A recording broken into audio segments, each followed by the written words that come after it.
lines I write, I keep it live cause I thrive. I might just blow your mind tonight. I'm so hyped, but it's no hype. From this height, it's direct hits on sight. I'm your type, lend me your ears to show you that there's something in me. I'm not giving up, I'm standing right here, holding these days hostage. And I'll make this my year. We turning fear into love, and the love's in the air. I love doing this cause nothing compares. Nothing can share that same type of feeling when you feeling them flares. They can't catch it, it's havoc. I rip to a tear, switch a scenario. My stereos, I leave them impaired. Variables start to change and they're all in my range. I just gotta grab it, it's all mathematics. Every step is drastic, I make it fantastic. I'm trying to take your breath away. Asthmatic. This is live through the stereo. Go and let it blow, blow through the stereo. I'ma let them know through the stereo. Yo, here we go through the stereo, stereo. This is live through the stereo. Go and let it blow, blow through the stereo. I'ma let them know through the stereo. Yo, here we go through the stereo, stereo. Yeah, just nod your head with it, so explicit and vivid. Every image is intricate, intimate. I put my all into it, no scrimmage and no rules. I'm a pro tool, hear my heartbeat, beat into the vocals. I'm so no-go, lost my mind, oh no. It's ponderoso, dope, so no overdose, cause it's dope, yo. Man, this is house grown, mixed with some milestones. So I let the style flow down like the Dow Jones, bringing it with some foul tones, letting the crowd know we getting loud, so it's eardrum rudiments. Yeah, we bring it rude again. Move, little hooligan. Music for tuning in. Full time to the 10. I'm on my clock like I told you. I'm doing this for dreams we pursue. Hey everybody, welcome back to the Anti-Media Radio Show. Once again with your host, Nick Bernabe, here on ucy.tv and the antimedia.org/radio. I'm really happy to be back. Really happy to be alive in this crazy time.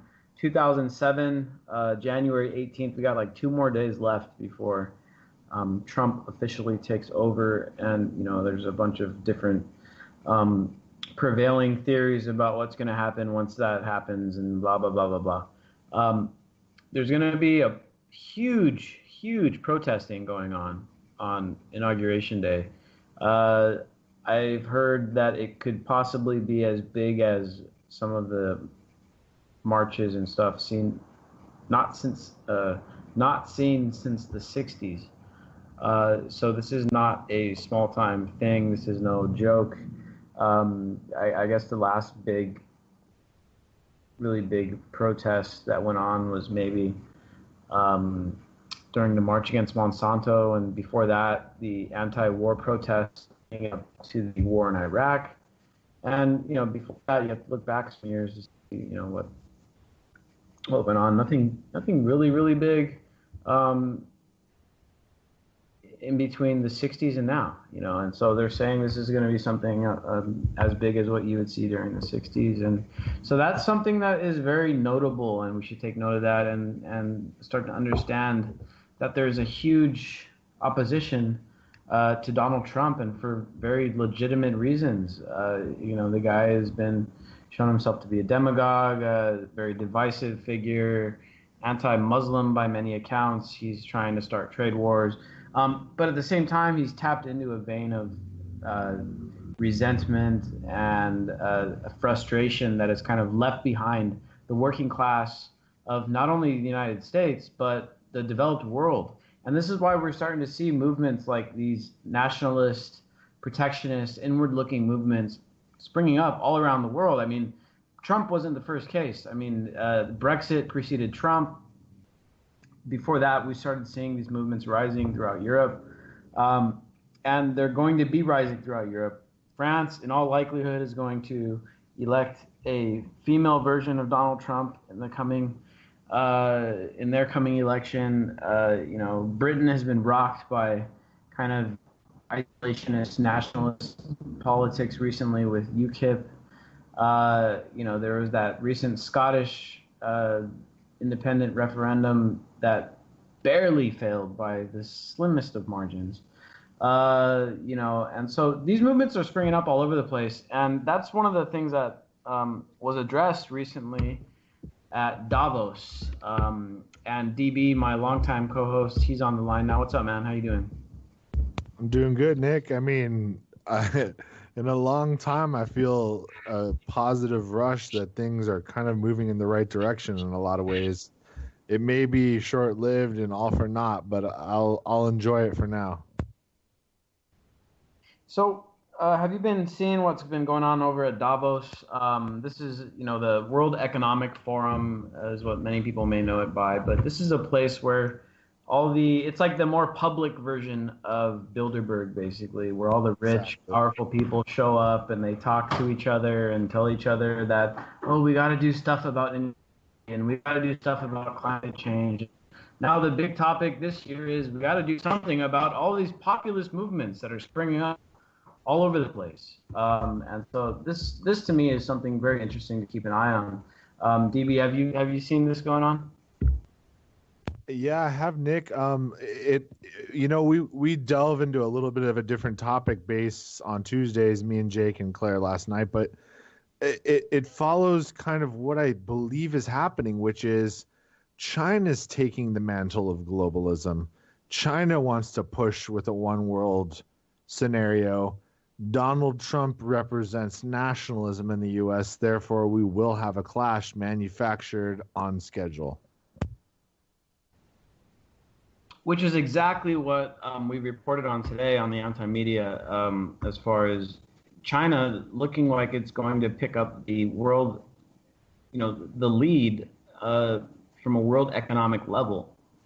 Now, this isn't exactly super surprising. We've been talking about this on the show for several years now, that there's a kind of a shift in power going on, and I think anybody can kind of see that, and maybe that is why someone like Donald Trump won the election, because people have seen the weakening of the U.S. and the rise of China, and they're like, oh shit, we need to do something about this, and it's our fault that China's getting so powerful because we're doing all kinds of business with them and stuff, and so on and so on, which of course is at least a little bit true, partially true.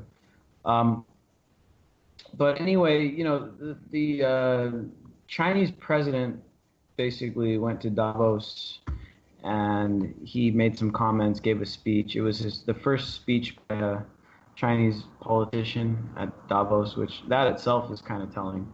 But let me read to you what some analysts are saying. Chinese trade experts with government ties have already hinted that if the Trump administration imposes barriers on Chinese goods, they are ready to retaliate through steps like switching aircraft contracts from Boeing to Airbus, diverting food import contracts to rival countries like Brazil, and possibly making it more difficult for Apple to sell iPhones to China. What these guys are dealing with, what we're dealing with now between Trump and China, is a ratcheting up of trade war rhetoric. And not only is Trump doing the China trade war stuff, he's also doing it with Mexico. So what we're dealing with here with Trump, and keep in mind, the U.S. is still a big powerhouse economically, militarily. Obviously, there's no other military that could legitimately challenge us from a conventional standpoint. But a lot of these countries are so big now and so powerful, like China, for instance, that they don't have to bend too far to our negotiations. And this is now let's not get ahead of ourselves and stuff, but this is what Trump is doing. Trump is preemptively negotiating via Twitter, and this may sound crazy, but this is what he's doing. He's preemptively negotiating trade deals, even though he hasn't even gotten to office yet, on Twitter, trying to gain a better positioning against China and Mexico to get kind of more favorable trade deals. At least that's what it seems like he's doing to me. And circumventing the mainstream media. Yeah, he is. But here's the thing, and this is the problem that some of these countries have been starting to vocalize, is both China and Mexico are ready to. They're not going to move that far on the negotiating if Trump is like embarrassing them or like mocking them or calling them names and saying dumb things about them. It would be very, very politically unpopular back home for these people to come over here and negotiate with Donald Trump.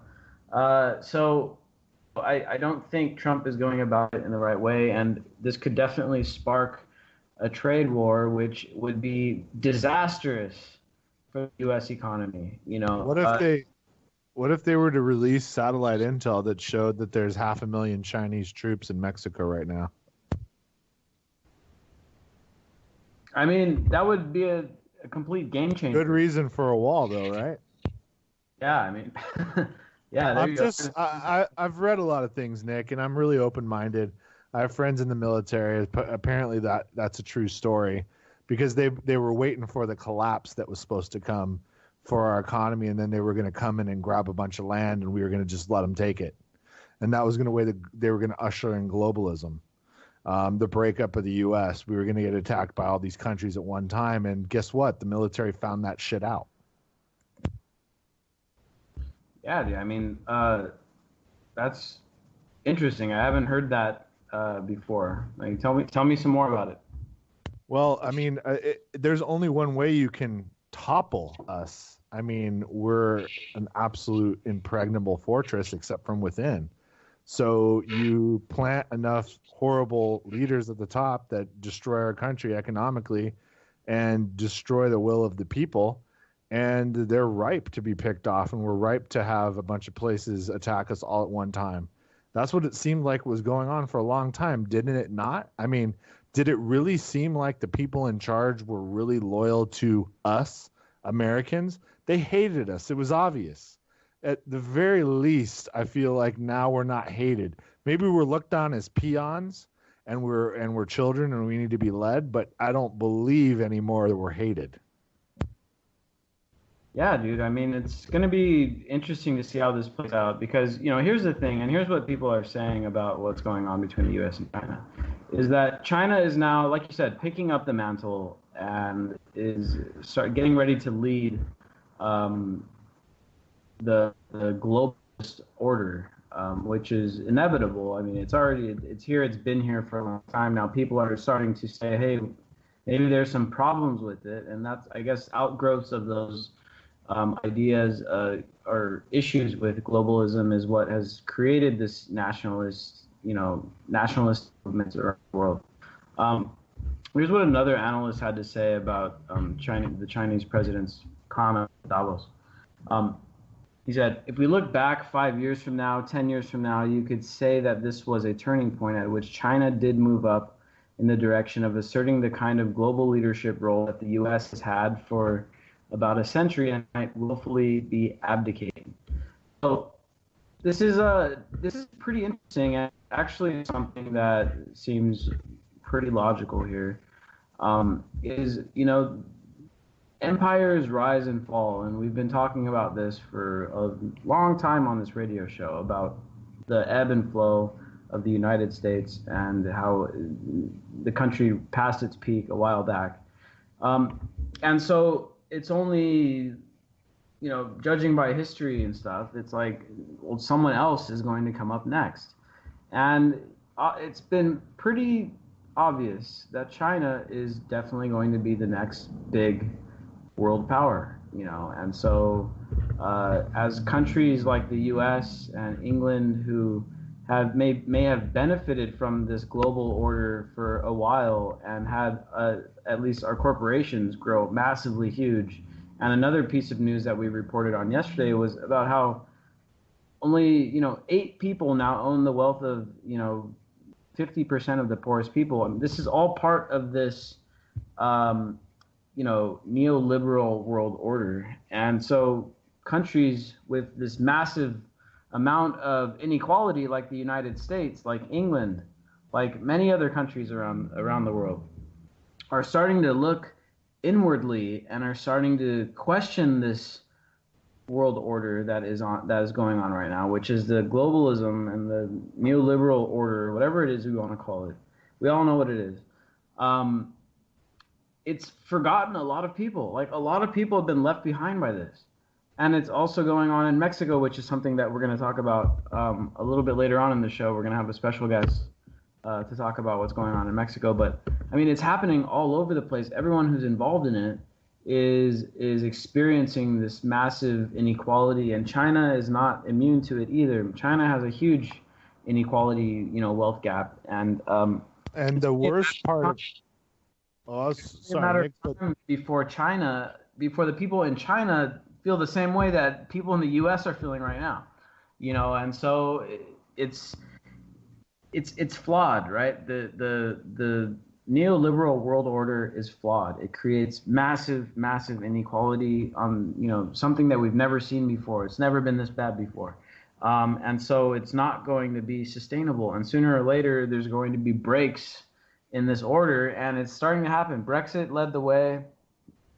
The election of Donald Trump is the second nail in the coffin. And then in the next couple of years, we'll see country after country in Europe start falling to nationalist governments. And then the European Union, is more than likely going to dissolve or become just seriously weakened. There's going to be just a period of, it seems like to me, a period of more like isolationism and, nationalism. But the problem is that what seems to always follow those things are big conflicts, because then people that were formerly cooperating, like for instance the U.S. and Mexico, where right now we're cooperating economically, although it is basically mostly benefiting the extremely rich. It does benefit U.S. workers and consumers in some ways, lower prices and things like that.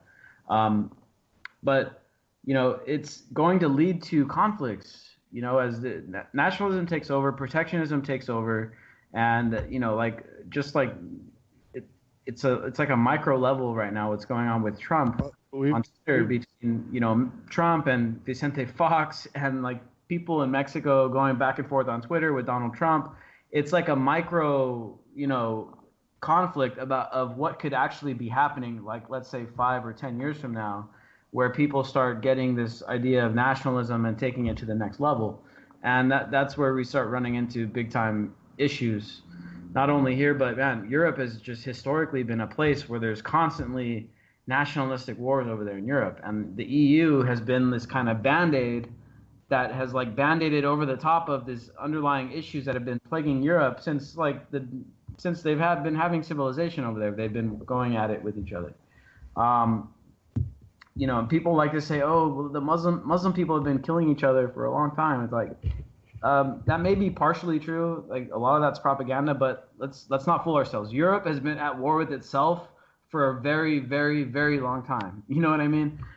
So the EU, which is this big kind of, for those not familiar, it's like a super state, and it's like a association of countries in Europe, and it's called the European Union, and it has since World War II, or especially after the fall of the Soviet Union, has been like a organization that has for the most part kind of kept the place out of war.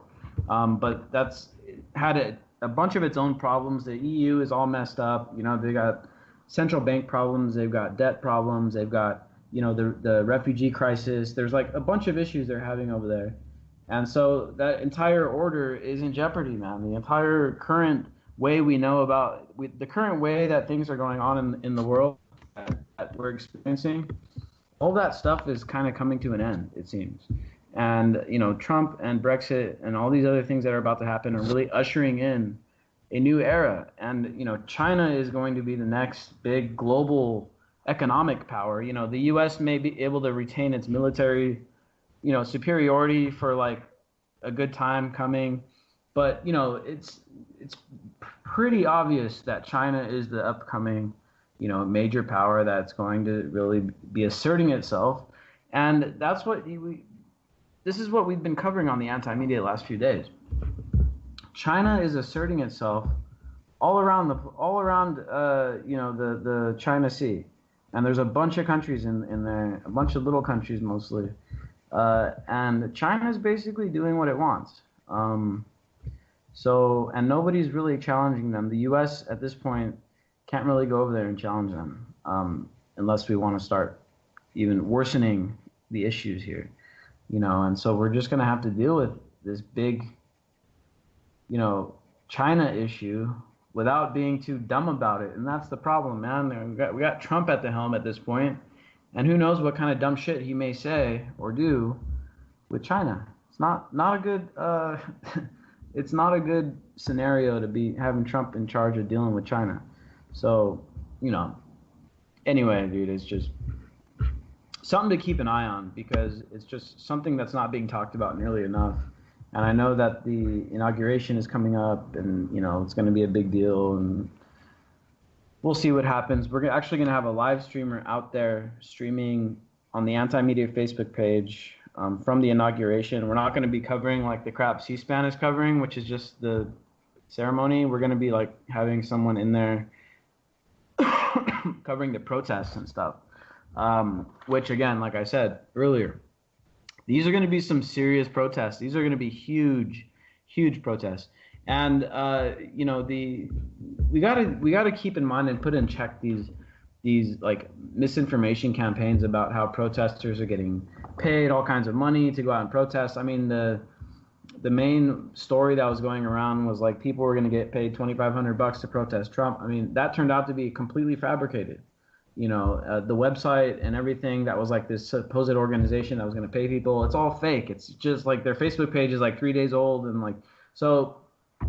Like, there's a lot of disinformation. Like, people are literally just putting out fake offers to like pay protesters just to generate fake news stories about, oh, they're paying the protesters to protest Trump and therefore they're illegitimate. Like, so there's a lot of misinformation, and that's why we have to be so careful, because misinformation is coming from the Trump side of things, misinformation coming from the Democratic side of things, misinformation coming from the top, from the rogue elements of the intelligence community in the United States. There's disinformation coming from activists, and so we have to be very careful. The thing that we can rely on is live, raw video from the ground, and that's the thing that we could always rely on.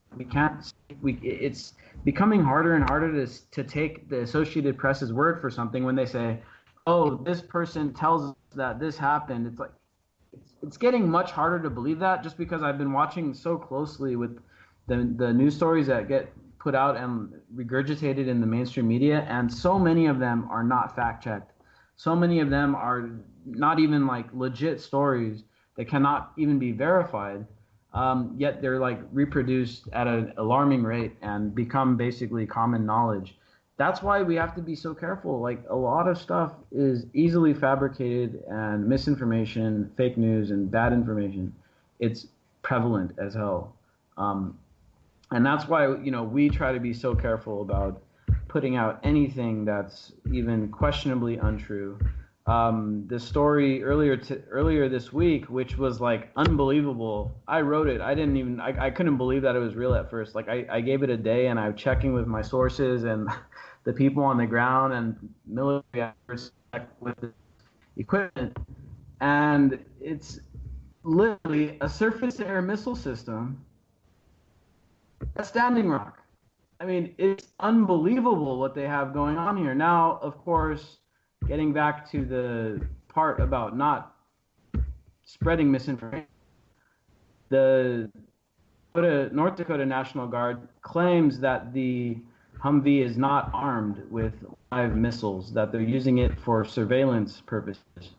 But several military experts that we've talked to have just basically said, okay, like, that's kind of believable, but that's a really dumb reason for having that thing out there when there's much cheaper. They're just anti-drone, Nick. Yeah, I mean, there's much cheaper and smaller pieces of equipment that could be doing the same thing that they're claiming that this thing is being used to do. So it's still a questionable thing. But the truth of the matter is that there is physically and literally an a surface-to-air missile system for small or low-altitude aircraft stationed at Standing Rock. This is just like...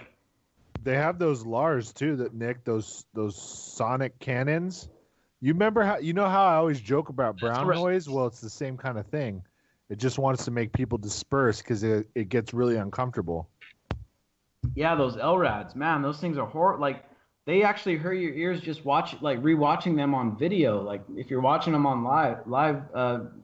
if you're watching a live stream and you hear the LRAD playing through the stream, it'll hurt your ears like on the other side. I can't even imagine being there. Do you think they'll unleash the micro drone swarm, because they just tested it almost like an intimidation video? Man, I hope not, dude. Yeah, those micro drones are frightening, and that's actually one of the things that people who talk about like physically resisting drones and drone surveillance and drone warfare and stuff. It's like one drone is one thing. Like people can shoot down a big drone. Like just like that system they have up there at Standing Rock. If you get your hands on a system like that, you could shoot down a big drone that's flying in the sky. But how do you shoot down 5,000 micro drones flying at you at once? You can't. There's no gun that's going to shoot down 5,000 micro drones. People that I've talked to that have been into the kind of hacking end of the spectrum talk about building weapons that can like DDoS drone swarms and take them down all at once. And those are the kind of weapons that people are starting to develop to deal with drone swarms, because those things are they're unstoppable otherwise. Like there's no conventional weapon systems you could use against a drone swarm. They're just too small. There's too many of them. Like you can't do it. So, but this is just insane, dude. I can't believe that they're deploying a surface-to-air missile system. I don't care if it's unarmed or not. It's insane that they're deploying it on U.S. soil against American protesters that have been, for the most part, peaceful. Sure, there's been a few incidents where people have thrown rocks and stuff like that, but did you see what they signed in North Dakota with if you hit somebody on the freeway now, you're not at fault? Yeah, dude, that bill, it's been proposed by a lawmaker where they want to allow you know who protesters over. You know who lobbied the guy that introduced that bill? All the insurance companies, dude. The insurance companies don't want to be liable for people getting hit by being on the freeway in a protest. I wouldn't doubt that at all, dude. That's ridiculous what they're doing to activists. Everything's Freakonomics. And Obama hasn't even left office yet. And this is the thing. Yeah. We're talking, everyone's worried about how bad Trump's going to be. Obama has allowed surface-to-air missile systems deployed like peaceful Native American protesters. It's ridiculous. What if they shoot a missile and kill someone? I heard a girl got hit on a snowmobile now, and now it's serious. It's more than just injuring your arm and getting it blown up. That was horrible enough. This girl got hit by a snowmobile going 30 miles an hour. She didn't even an ambulance took an hour to get to her, dude. Like, could you imagine getting hit by a car and then seriously being out in the snow and all? I mean, dude, it's just, somebody's going to die there. It's going to get crazy. They're going to have, like, some crazy armed militia is going to show up.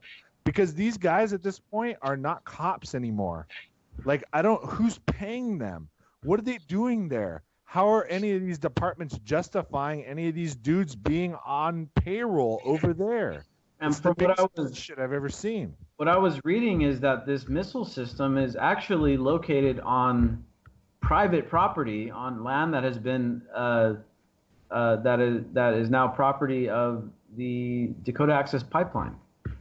And so it's like the Dakota Access Pipeline has like a really, really and now with this missile system, a really expensive security system paid for by the U.S. taxpayer. I mean, if this isn't corporate welfare, I don't know what is.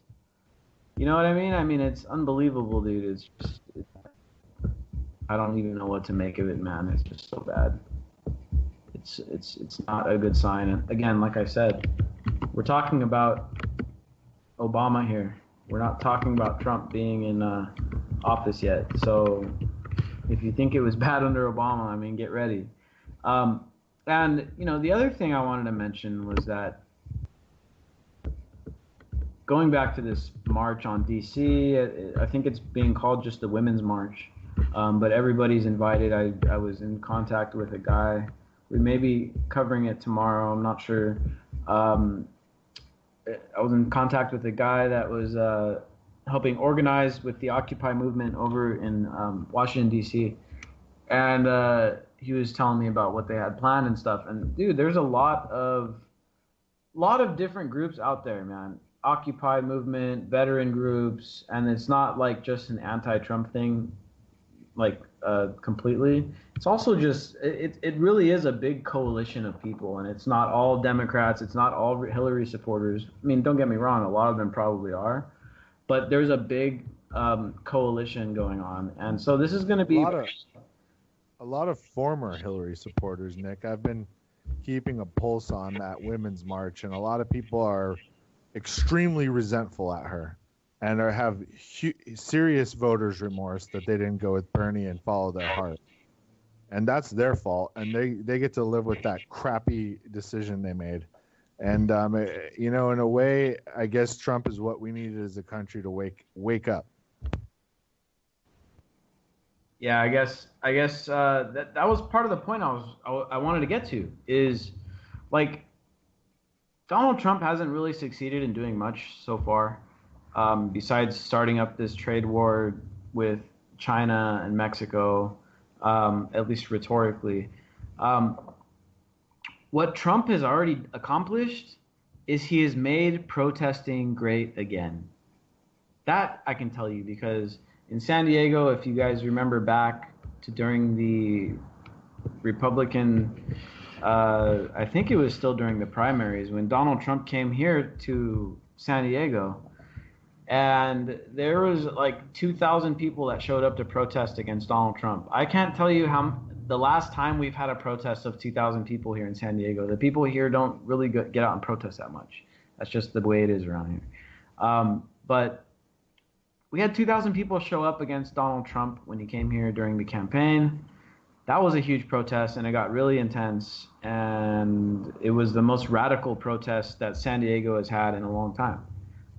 Now, the inauguration protest, which was, of course, inspired by the election of Donald Trump, it's looking to be one of the biggest protests that we've seen in the United States since the 60s.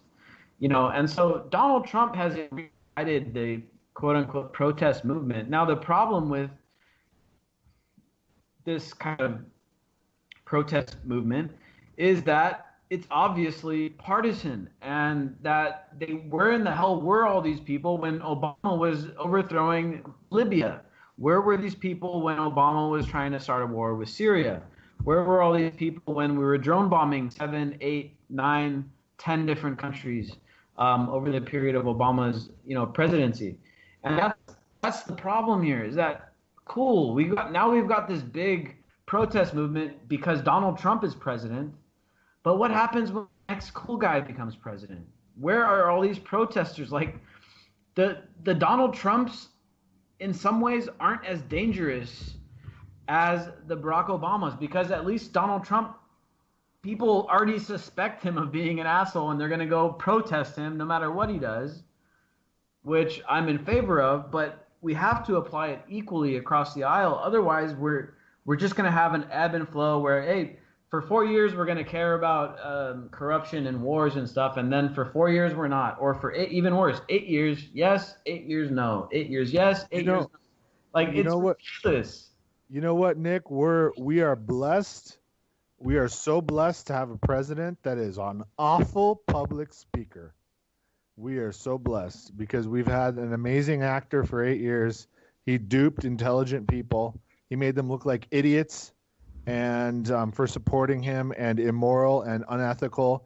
Anyone that voted for Obama his second term, or Hillary, you can say you're unethical and immoral. You're an idiot. You got duped. And this guy, he's such an awful, awful actor that he can't dupe anyone, and that's a great thing for this country. Great point, man. Great point. On that point, I'm going to bring in our awesome journalist, Jake Anderson. What's up, dude? Hey, just went to a book club meeting about 1984. It was really boring. Dude, that sounds amazing, actually. No, it wasn't. It wasn't amazing. Right, it was really awkward. Was it all men? No, there were women there. Yeah, but it was dominated. It was mansplained a lot. There was a lot of men talking. Yeah, that's why it was so boring. Yeah, yeah. But I don't know. I'm just jumping in. I don't know what you guys were talking about. Well, 1984 is pretty phenomenal because it has such an ending where it's like so dystopic. Like the ending itself is so dystopian because the whole time, like I know when I was reading that book, I was like expecting the whole time, like, all right, dude, Winston's gonna overthrow this shit. He's gonna Yeah. join the revolution, and he's gonna fall in love, and all this great stuff is gonna happen. And then it's like, nope, nope. Winston found Big Brother, and he got completely vegetized, and his brain got scrambled up, and that was it. Well, 1984 is one of those books that it's always relevant to just about anything. It's any political atmosphere. It's relevant. I mean, it's a cautionary tale in any way you look at it, but it's particularly relevant right now. One of the ideas in there is that by manipulating language, by shortening and truncating words, you can control people. And I don't necessarily think that aspect of it we see in society, but certainly there's a reality in which, or a situation in which there's a consensus reality in which they're trying to keep people bouncing the same ideas off of each other back and forth. In the book, they discourage people from being alone. They want people to constantly be around each other. And so you get that kind of echo chamber effect that we're seeing right now. I mean, I don't think you can get a better, example of kind of Orwellian doublespeak than this whole, the whole fake news thing, and the way that the mainstream media, the way the government uses the mainstream media to create this echo chamber of truth and to define what is true. So in that sense, this day and age, we're seeing a lot of echoes of kind of Orwellian language. So that's what's on my mind. We have a lot of newspeak going on too. I mean, I use them myself. I'm not complaining or anything, but look how 1984-ish it is that we use all things like WTF and Right. AF. Alt right, alt left. What the hell? Yeah. It's really been just a devolution of political thought and political philosophy. I mean, how many? Can you name any awesome political philosophers of our age, of the millennial generation? Christopher Hitchens? I mean, we're immersed in it, right? Like we're in the industry we're in, being it that we're an activist-centric news outlet. I mean, we're immersed in the philosophers, and there's still not that many of them. Think about the regular people out there that are just regular observers and haven't realized exactly maybe the depth of corruption that goes on, or have found information that is hard to find information. You have to wrap it in humor or satire, like George Carlin or Douglas Adams or somebody like that, where you can't actually tell people what's going on. You have to mask it now, and it's kind of sad that way. And there's very little new thought going on out there. Like Jake said, dude, it's just an echo chamber. The internet has been a wet dream for the echo chamber centric propaganda model, dude. And it's just, look at what's going on. Look at it. I mean, we posted a meme to promote this show tonight on our Facebook page that was comparing what Donald Trump is doing with bread and circuses, of course, with all the Twitter crap and all the celebrity feuds and all this shit. And people are like offended. They're offended. The Trump people, the ones that are not snowflakes, supposedly, they're offended by it. So, the echo chamber. To get over their butt hurt. It's the echo chamber is so great. Everybody just wants to hear what they already think is right. Nobody wants to be challenged by tough ideas or ideas that make them think or ideas that make them question their state of reality or make them question much of anything, really. They just want everything they already think to be reinforced. I mean, this is what is devolving us so quickly now with with all this echo chambering. And criticizing and questioning Trump prior to his regime beginning does not make you anti-American, and we want to see whoever's leading the country succeed despite the political party or because of it. Who cares? I mean, if Donald Trump was running underneath the spaghetti monster's God party and he won and he did a good job, no one's going to care. So that's all we care about, is that people are going to do a good job, and if not, they need to get the hell out of there. And if the system can't work anymore, I mean, we have to find a way to transition to something else. Exactly, man, and that's why we need new philosophers. That's why we need new thinkers, dude. But it's so tough right now to come out with a new idea or a new philosophy or a new way of thinking without offending somebody or without, just the whole waterfall of things that are going on right now. Not to mention the fact that everybody's already so caught up in their own ways. I mean, study after study, survey after survey shows you that the United States is becoming increasingly partisanized and compartmentalized, I guess you could say, because not most people don't actually fall within the Republican and the Democrat, but the people that do, they're extremely, extremely partisan, man. They're like, they literally vote against the other party. They don't even vote for their party. That's exactly what happened in 2016 with the Democrats. I mean, it was how many people voted, Nick or Jake? How many people voted or of the eligible voters? This wasn't it under 30%? The total amount of people that voted in the election came out, I think, to about 120 to 130 million people. Okay, so maybe half or 40% of the eligible voters? Well, almost 2/3 didn't vote. Almost okay. 2/3. All right, so those are the people that are down the middle that couldn't bring themselves to vote for either god-awful candidate and just wanted somebody sane. Can we have a sanity party at some point, please? I think that's asking too much, dude. We can't have sanity. Sanity is controversial, bro. Gotta have insanity. You gotta have that insanity. Dude. So Jake, what do you think, man? Didn't it? Well, I think didn't Jon Stewart had a rally like 2 years ago. There was the something about sanity. It was I think that was, I can't remember the exact name of it, but the word sanity was in it. But I think it's also Stewart's pun. I'm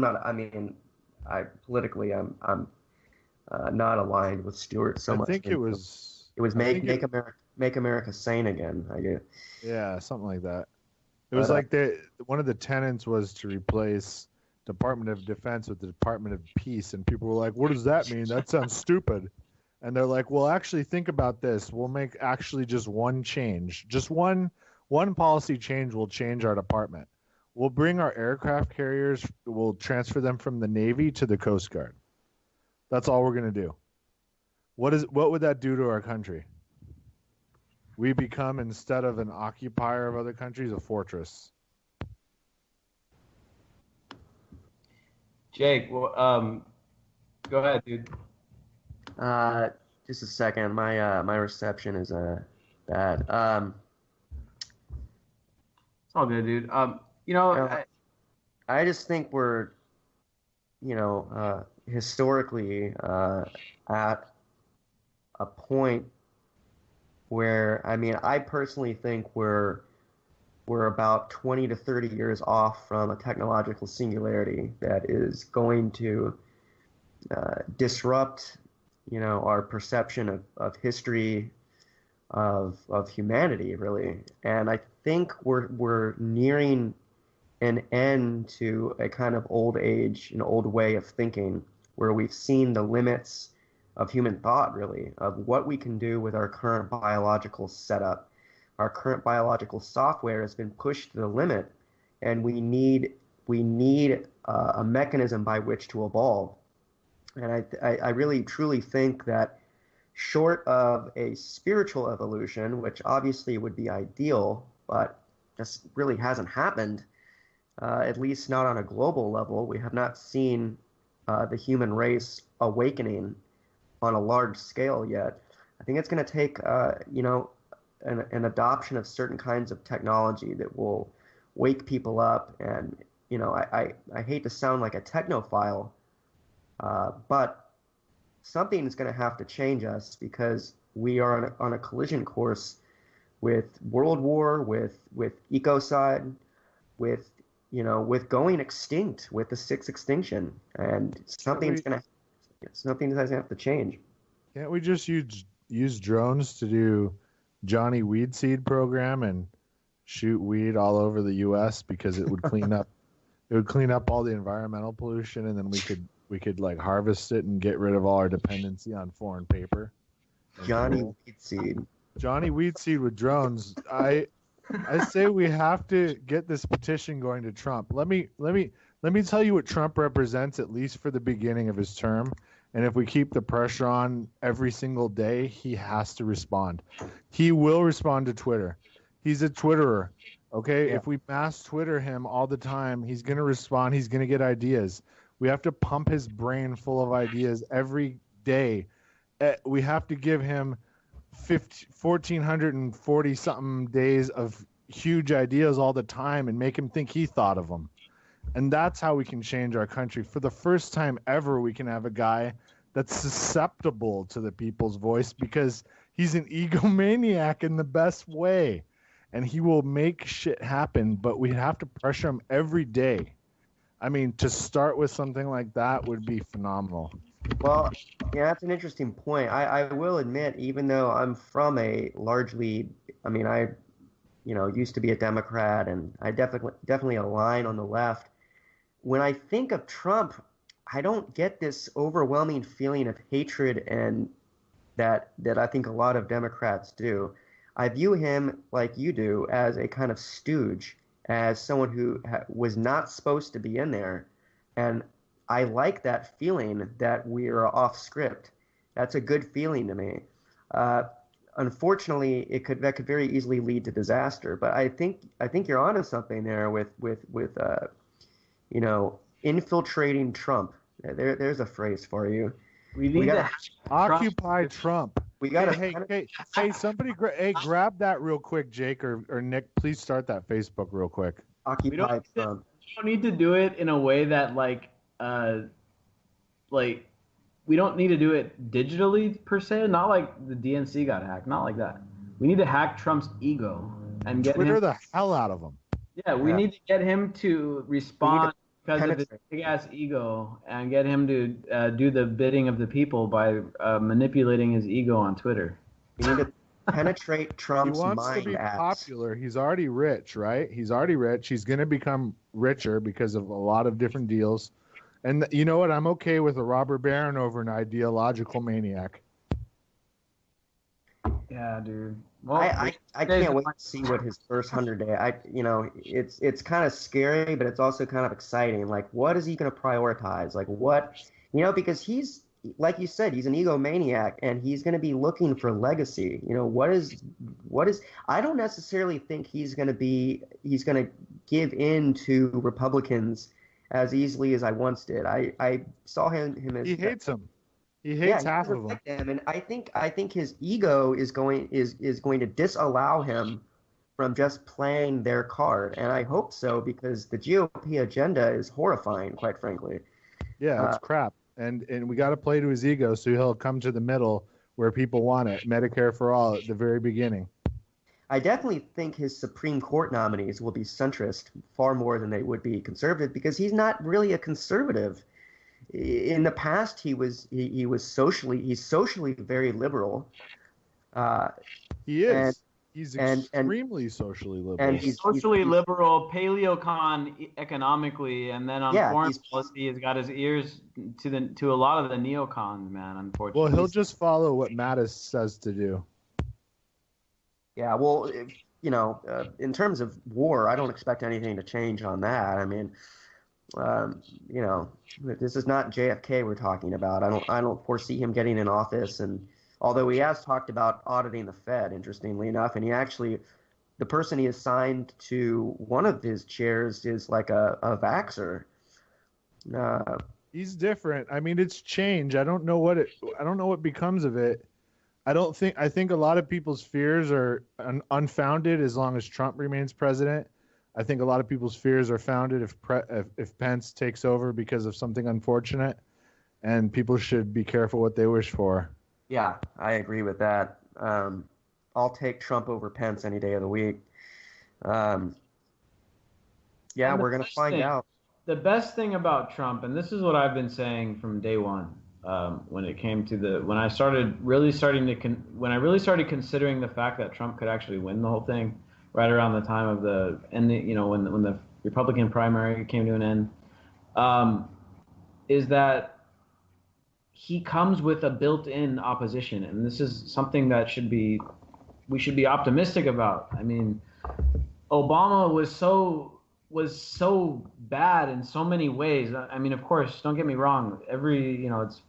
Obama did do some positive things, and I'm especially happy about what happened with Chelsea Manning. But what I'm saying is Obama got away with so much shit because he didn't have much of a public opposition.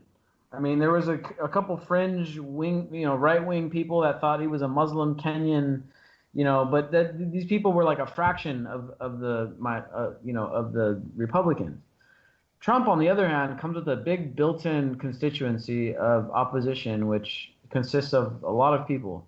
And that is something that we should be kind of celebrating, because Trump is going to be like his entire candidacy, however long, or his entire presidency, however long it lasts, it's going to be like the last 2 years of George W. Bush, like completely opposed. So that is something that we should be happy about, because that, again, it's going to be part of the thing that plays into Trump's ego here and can push him into the right direction on things. And then you'll get Nina Turner or Tulsi Gabbard or a combination of both, or Bernie or whatever. But unlike Bush, though, Trump has both branches of Congress on his side. So it's going to be just a war of attrition on the right of getting a policy. It's going to be like what healthcare was for the left. They didn't get the universal option, but they came up with something. That's what it's going to be on the right. On every single issue, it's going to be just this capitulation to the right. I think the most exciting thing is to see what Trump does in terms of trade and war.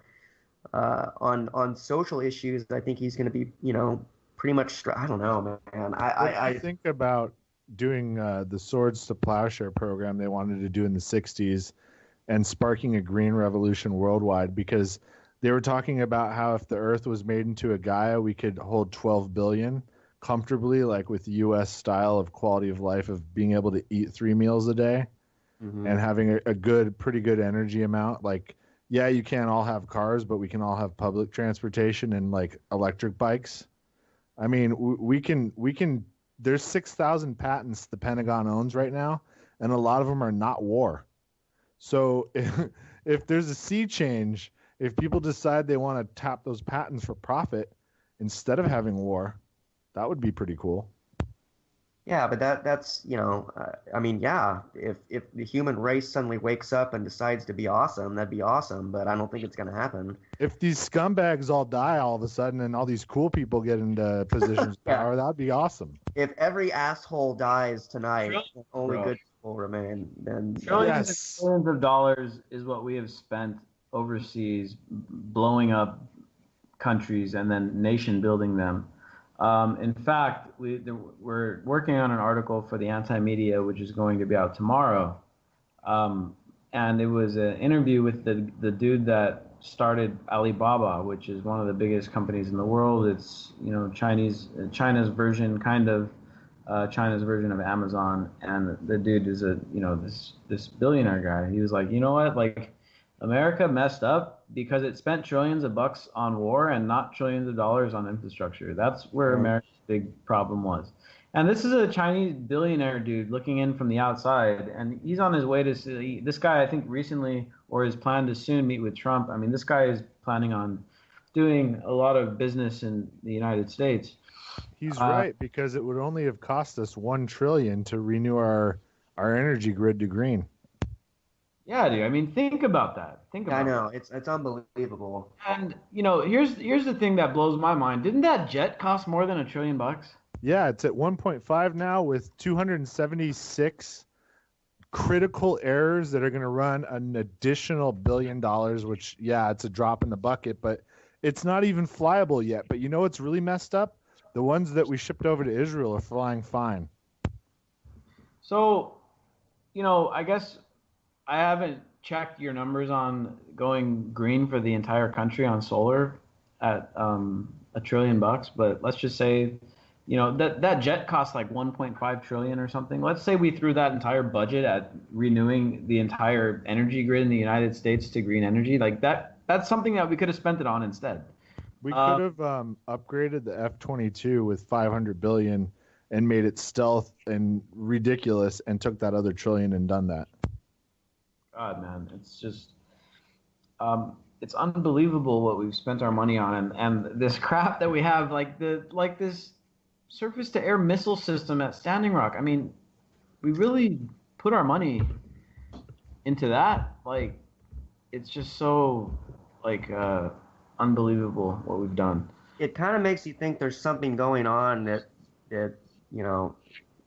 we don't know about that they do, because Obama's been hinting that. He even said in his last press conference today, he said he thinks when Trump actually gets in there that he'll view things differently. Now, is that a coded message that the president knows things that the public doesn't? Yeah. I mean, obviously, that's an understatement. Obviously, there's things the president knows that we don't. But I'm talking Jake, about something big. You made a great point last night where you said Obama's probably fully aware of everything, but you literally cannot stop the MIC, the wheels that grind it. There's no way you can do it, or you just get shot. Yeah, no, I mean there's a reason why. I was just in PB last night, and I'm coming back home from PB, which is Pacific Beach for those that are obviously not familiar with San Diego. And this is an economically rich area. I mean, hundreds and hundreds of profitable small businesses, not to mention any of the corporate chains that are in Pacific Beach. Both of you guys know what I'm talking about. And I'm leaving Pacific Beach, heading back down here to Chula Vista. And the road is so shitty that it's like you're off-road. It's like you're off. You might as well be off-roading when you're in the right lane. And I'm just sitting there. I'm like, man, this town of Pacific Beach probably generates, I don't know, billions of dollars. It's billions over economic activity every year. And you drive out of the place, and it's as if you're off-roading on the pavement. So there's where in the hell is all the money going? It's going somewhere, and we're not seeing it. That's what's, that's the big problem here. To the military. That's the problem, dude.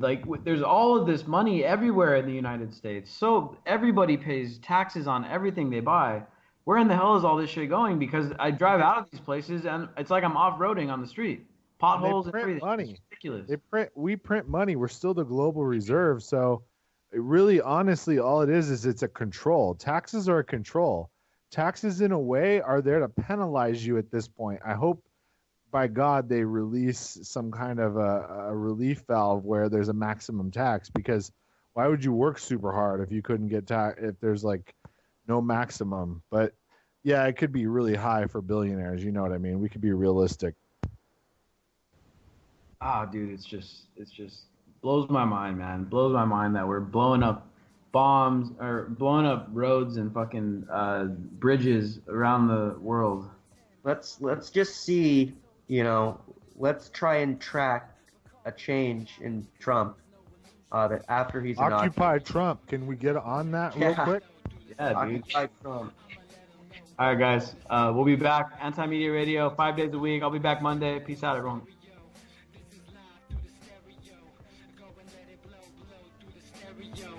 I'ma let them know through the stereo. Yo, here we go through the stereo.